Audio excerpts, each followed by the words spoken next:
बिस्मिल्लाहिर्रहमानिर्रहीम।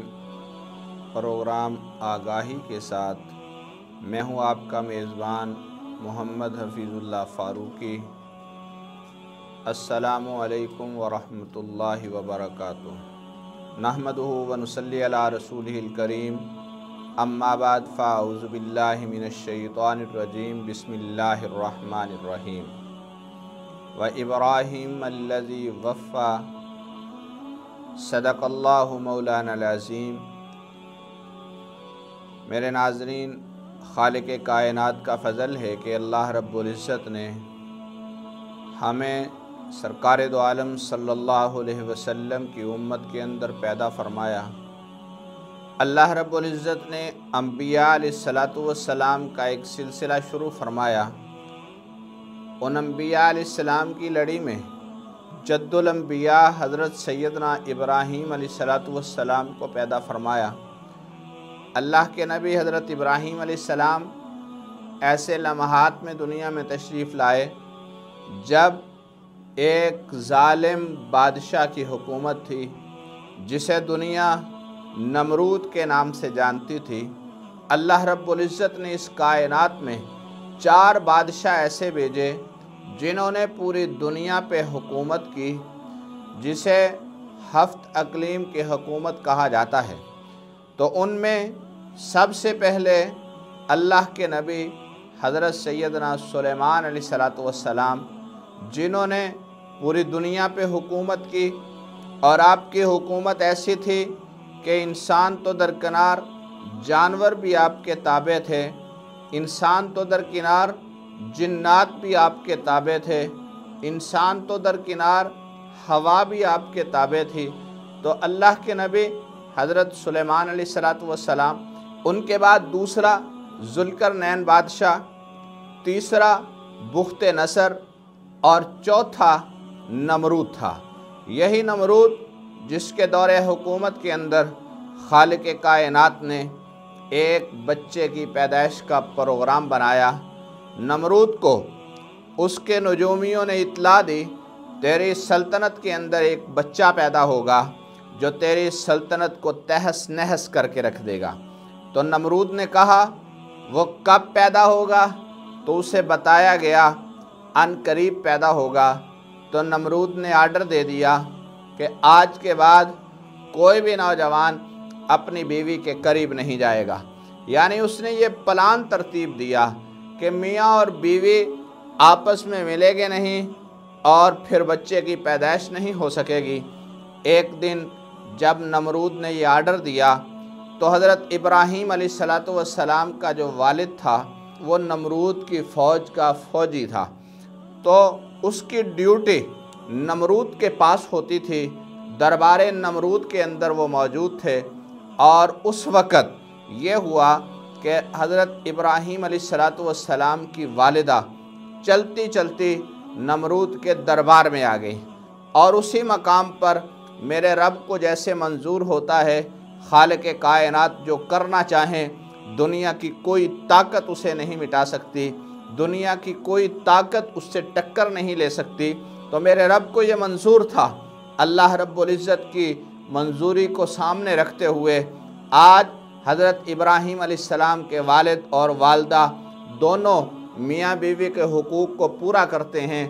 और जब सुबह होती है, बादशाह वक़्त नमरूद ने सवाल किया, ज़रा मुझे बताया जाए कि माहौल कैसा है, हालात कैसे हैं, आया वो बच्चा कब पैदा होने वाला है। तो नमरूद के दरबारी वो लोग जो नजूमी थे उन्होंने कहा, बादशाह वक़्त आज हमें, जहाँ तक हमें ये बात पहुँची है वो ये है कि आज रात वो बच्चा अपने वालिद की पुश से अपनी वालदा के बतन में मुंतकिल हो चुका है। जब ये बात नमरूद ने सुनी तो बड़ा परेशान हुआ। उसने आर्डर दे दिया अब जो भी बच्चा पैदा हो उसे कत्ल कर दिया जाए। लेकिन चूँकि हुकूमत नमरूद की थी, अल्लाह के नबी हज़रत इब्राहीम अलैहिस्सलातु वस्सलाम ने इस दुनिया में तशरीफ़ लाना था। तो हज़रत इब्राहीम अलैहिस्सलाम की वालदा उठी और एक गार के अंदर तशरीफ़ ले गई। वहाँ पर जाकर उन्होंने अपने 9 महीने गुजारे और उसी गार के अंदर हज़रत इब्राहीम अलैहिस्सलाम की विलादत हुई। तो जब उस मकाम पर हज़रत इब्राहीम अलैहिस्सलाम की विलादत होती है, वालदा ने अपने बेटे को कपड़े के अंदर लपेट कर गार में रखा, ख़ुद बाहर तशरीफ़ ले आई। जब वापस तशरीफ़ लेकर जाती हैं तो देखती हैं सामने पत्थर पड़ा हुआ है, और उस पत्थर को हटाने लगे तो पत्थर बिल्कुल मोम हो जाता है और ख़ुद ब खुद गार से पीछे हट जाता है। आप अंदर तशरीफ़ ले गई, आपको महसूस हुआ कि जिस बच्चे के बारे में ये पेशीन गोई की जा रही थी, मुझे महसूस होता है कि यही मेरा बेटा है। और उस वक़्त हज़रत इब्राहीम अलैहिस्सलाम की वालिदा जब उस मकाम पे पहुँचती हैं, अल्लाह रब्बुल इज़्ज़त ने हज़रत जिब्राईल अलैहिस्सलाम को भेजा, जाओ मेरे नबी इब्राहीम खलीलुल्लाह अब भूखे और प्यासे हैं, जाकर उनकी भूख और प्यास का इंतज़ाम किया जाए। तो जब हज़रत जिब्राईल अलैहिस्सलाम तशरीफ़ लाए, आपकी दोनों उंगलियां मुंह में डाली गई। एक उंगली से अल्लाह रब्बुल इज़्ज़त ने दूध का चश्मा जारी फरमाया, दूसरी उंगली से मेरे रब ने शहद का चश्मा जारी फरमाया। तो ये हज़रत सैयदना इब्राहीम अलैहिस्सलातु वस्सलाम थे कि जिन्हें इब्तिदा के अंदर ही मेरे रब ने अपने करम के अंदर रखा, अपनी निवाज़शात के अंदर रखा। तो हज़रत इब्राहीम अलैहिस्सलातु वस्सलाम इस अंदाज में 8 साल तक उस गार के अंदर रहे। 8 साल के बाद फिर इब्राहीम अलैहिस्सलाम को उस गार से निकाला गया। फिर हज़रत इब्राहीम अलैहिस्सलातु वस्सलाम की परवरिश यूँ हुई कि आप जिस घर में परवरिश पाते हैं, आप जिस घर के अंदर परवरिश पाते हैं, तो वो घर ऐसा है जहाँ पर बुत बनाए जाते हैं, जहाँ पर झूठे खुदाओं को घड़ा जाता है। लेकिन ये मेरे अल्लाह की हिकमत देखिए, मेरा रब उस मकाम पर अपने नबी इब्राहीम खलीलुल्लाह को पैदा फरमा रहे हैं, जहाँ पर बुत बनाए जा रहे हैं, जहाँ पर मेरे रब के शरीक खड़े किए जा रहे हैं, जहाँ पर मेरे रब के शरीकों को बनाया जाता है अपने हाथों से। लेकिन हज़रत इब्राहीम अलैहिस्सलातु वस्सलाम इस अंदाज में जवानी की मंजिलें तय करते चले जा रहे हैं। बादशाह वक़्त नमरूद देखता है कब वो वक़्त आएगा कि मेरा तख्ता उलटने के लिए वो एक बच्चा मेरे सामने आएगा। हज़रत इब्राहीम अलैहिस्सलातु वस्सलाम जब इस अंदाज में जवान हुए तो आज आपने अपनी वालदा से एक सवाल कर लिया। कहने लगे, अम्मा मुझे ये बताइए कि मेरा रब कौन है। तो अम्मा ने जब ये जुमला सुना तो माँ कहने लगी, बेटा तेरा रब मैं हूँ। तो माँ ने जब ये बात कही तो हज़रत इब्राहीम अलैहिस्सलाम ने दूसरा सवाल कर दिया, अम्मा आपका रब कौन है। तो माँ कहने लगी, बेटा मेरा रब तेरा बाप है। अच्छा अम्मा ये बताइए मेरे बाप का रब कौन है। तो कहने लगी, बेटा तेरे बाप का रब नमरूद है। तो फरमाया, अम्मा ये बताइए नमरूद का रब कौन है। जब इतना जुमला माँ ने सुना, माँ कहने लगी, बेटा ऐसी बातें नहीं करते, तू बच्चा है, अभी ऐसे बातें नहीं करते। तो जब ये बात हज़रत इब्राहीम अलैहिस्सलाम ने सुनी, आपने फरमाया, अम्मा ऐसे मत कहिए, मुझे यह बताइए कि हमारा रब कौन है, हमारा पालनहार कौन है, हमें पैदा करने वाला कौन है, हमें आँखें देने वाला कौन है, हमें हाथ देने वाला कौन है, इस आसमान और ज़मीन को खड़ा करने वाला कौन है। जब माँ ने ये सारी बातें सुनी बड़ी परेशान हुई। शाम को बाप घर आया, कहने लगी आपका बेटा ये बातें करता है। तो कहने लगा ऐसी बातें दोबारा मत करना। तो हज़रत इब्राहीम अलैहिस्सलाम चूँकि जद्दुल अंबिया थे, खालिक़ कायनात ने आपके हाथों से बुतों के टुकड़े करवाने थे, अल्लाह रब्बुल इज़्ज़त ने आपके हाथों से अपनी तौहीद का डंका बजाना था।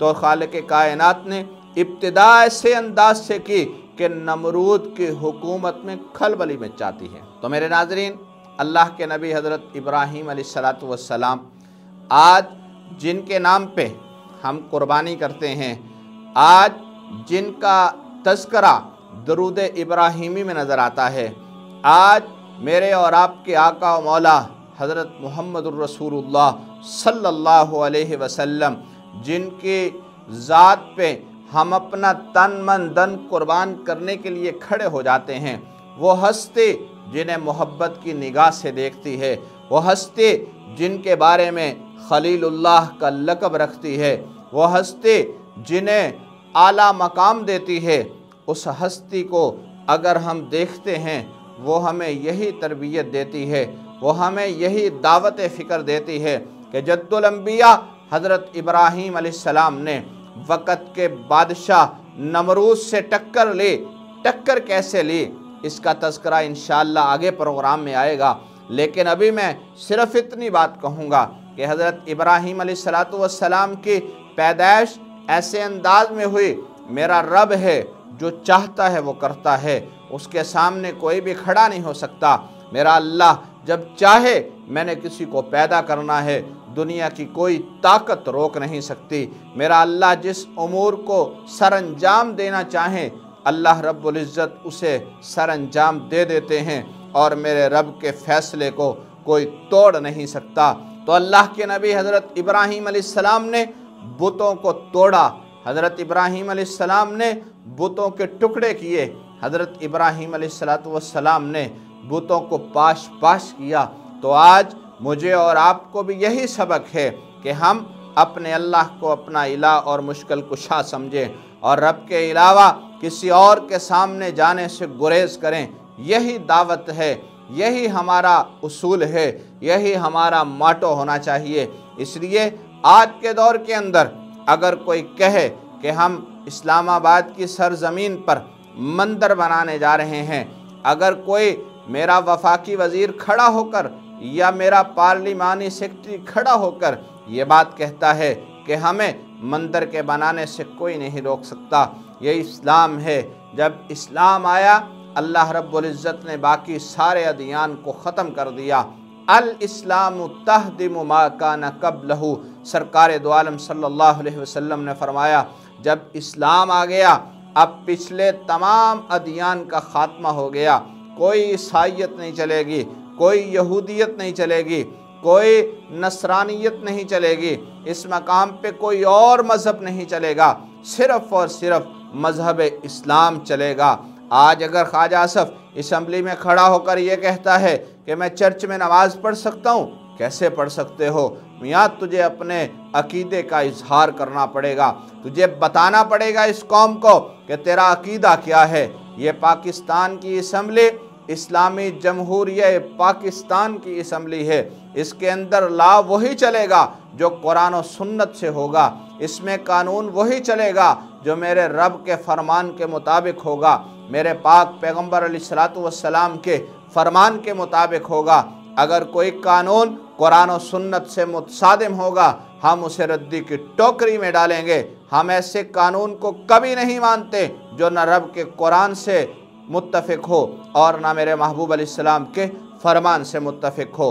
तो इसलिए आखिर में मैं यही कहूँगा, हम मिल्लत इब्राहीमी हैं, सरकार दो आलम सल्लल्लाहु अलैहि वसल्लम की उम्मत हैं। क़यामत की सुबह तक अब ना ही कोई नबी आएगा और ना ही कोई उम्मत आएगी। मेरे महबूब अलैहिस्सलाम ख़ातमुन नबिय्यीन है और ये उम्मत आखिरुल उमम है। तो इस चीज़ को सामने रखकर हमें अपनी ज़िंदगी को गुजारना पड़ेगा।